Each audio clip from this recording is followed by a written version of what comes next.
Саламатсыздарбы? Павловня же болсо куттараны кызыгуучулар. Мен мына воскресенье күнү үйгө келип, өзүм плантацияны бир карап коеюн деп келдим эле.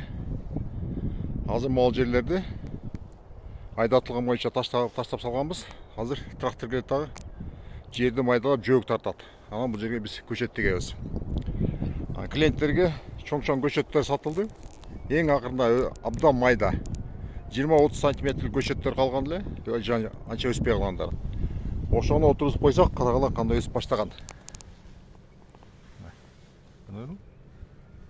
Ичке кичинекей көчөттөр жөн калып кетпесин деп, бул жактагыларды алып, полянын бир четине тигип койдум эле.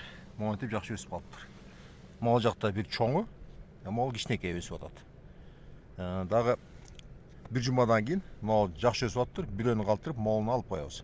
Ошол бирөө жакшы өсөт. Муну мен айтайын деген кээ клиенттер айтат, майда көчөт мында таякка окшогон эле бул канча өсөт деп. Өсөт бир жакшы. Могул кийинкисе карагыла. Бул абдан кичинекей көчөттөр эле. Карагылачы. 350 болуп өсүп калыптыр. Өсөт. Аны ал тигип атканда кичинекей көчөткөн ал бул деп коркуштун кереги жок. Практикада көрүп атпайбыз мына.